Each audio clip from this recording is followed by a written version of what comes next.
թվերը շատ համոզիչ են, բայց մեկ-երկու հարց փորձենք քննարկել ավելի ճիշտ հասկանալու, ըմբռնելու եւ նաեւ արդյունավետության խնդիրների քննարկելու նպատակով։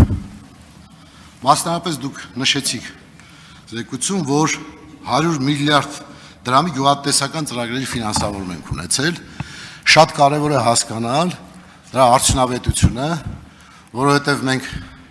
վերջին տարիներին գյուղատնտեսության զարգացման տեմպի իմաստով բավականին խնդիրներ կան։ Այսինքն մենք այն տեմպը, որ նախատեսում ենք ունենալ գյուղատնտեսության մեջ, մասնավորապես ընդհանուր տնտեսական աճին համարժեք, ասենք 5%, 7%, դա տեսանելի չի առայժմ։ Եվ նման լուրջ ներդրման արդյունքում պետք է որ տեղաշարժեր լինենք։ Խնդրի հասկանանք, մեկնաբանենք, արդյոք դա արդյունավետ ծրագրեր են, թե աշխատանքը արված է, բայց արդյունավետությունը հաշվարկված չի։ Երկրորդ շատ կարևոր հայտարարություն էր, որ ընդամենը 100 միլիոն դրամից ավել արժողությամբ գույքերի թիվը ընդամենը կազմում է 0.62%, բայց գույքահարկի 42%-ը փաստորեն ապահովում են հենց այս սուբյեկտները, 42.7%-ը։ Սա շատ կարևոր թիվ է, ես կարող եմ ասել Ռուբին Հուդյան ռեֆորմ, որովհետև մենք ոչ թե մեկ գրպանից մյուս գրպան ենք դնում, այլ հարուստի գրպանից դարձնում ենք հանրային բարիք։ Եվ երևի հարուստը չի համաձայն, որ իր մյուս գրպան են դնում, որովհետև խիստ թանկ կապիտալից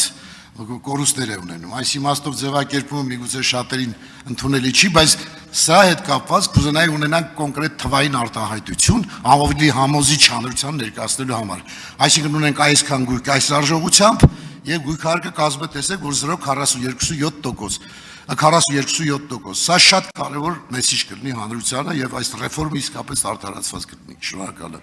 Շնորհակալ եմ, պարոն Բագրատյան, հարցերի համար։ Պատասխանի համար րոպե կա։ 3 րոպե։ Շնորհակալ եմ հարցերի համար։ Գյուղատնտեսության ծրագրերի մի մասը արդյունավետ է, մի մասը արդյունավետ չեն։ Որովհետեւ արդյունավետ են բոլոր այն ծրագրերը, որոնք նպատակը ինտենսիվ գյուղատնտեսությունը խթանելն է, եւ արդյունավետ չեն բոլոր այն ծրագրերը, որոնց նպատակը ինտենսիվ գյուղատնտեսությունը խթանելը չի։ Նույն ես չեմ խոսում այն դեպքերի մասին, երբ որ ծրագրերի տակ չարաշահումներ են անում եւ այն դա առանձին թեմա է։ Մենք պետք է հստակ ասենք, ես այս վերջերս էլ կառավարության նիստում ասացի,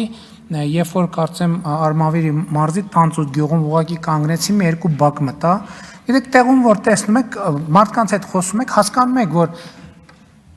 մի հեկտար հողի վրա արդյունավետ գյուղատնտեսություն չի լինելու ուղղակի։ Չի լինելու։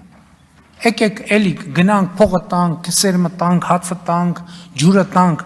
Գյուղատնտեսությունը ինքը ծավալ է ենթադրում, որպեսզի դա տեղի ունենա։ Հետևաբար հողերը պետքա խոշորանան։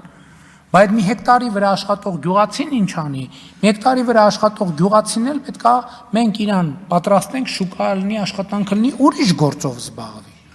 Էսա լուծում, ուրիշ լուծում չկա։ Որովհետև ես այն տունը որտեղ մտա, այդ մարդը մի հեկտար հող ուներ եւ վաղուց չէր մշակում։ Ես իրան փորձում եմ համոզել, ասում եմ, բաս այն ծրագիր կա, մշակեք, էս արեք։ Տեսնում ենք բոլոր մարդիկ հնարավոր նախկին ծրագրերից օգտվել են, բայց դրա արդյունքում հայտնվել են սև ցուցակներում։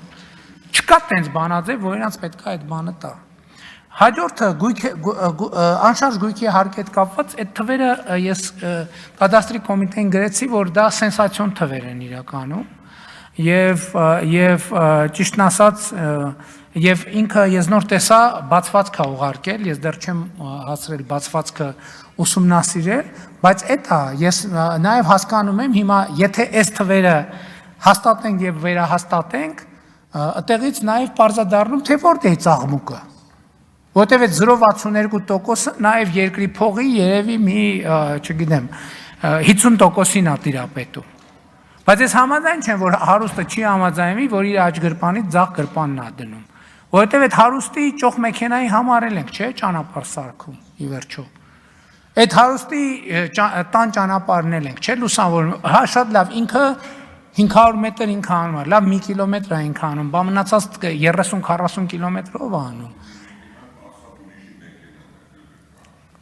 Հա, չէ, նկատի ունեմ այդ բոլորն են օգտագործում։ Ես տեղ ուրիշ տրամաբանության մեջ եմ դնում, որ ասելու, որ այդտեղ այն մեր եկամտային հարկի հետ կապված, որ մենք ասում ենք, ընդդիմության ներկայացուցիչները, այսօր падգամավորներ կային, ժամանակ ցույց էին անում, մայթում այդ հարցը քննարկել ենք։ Դա հասել է իր նպատակին։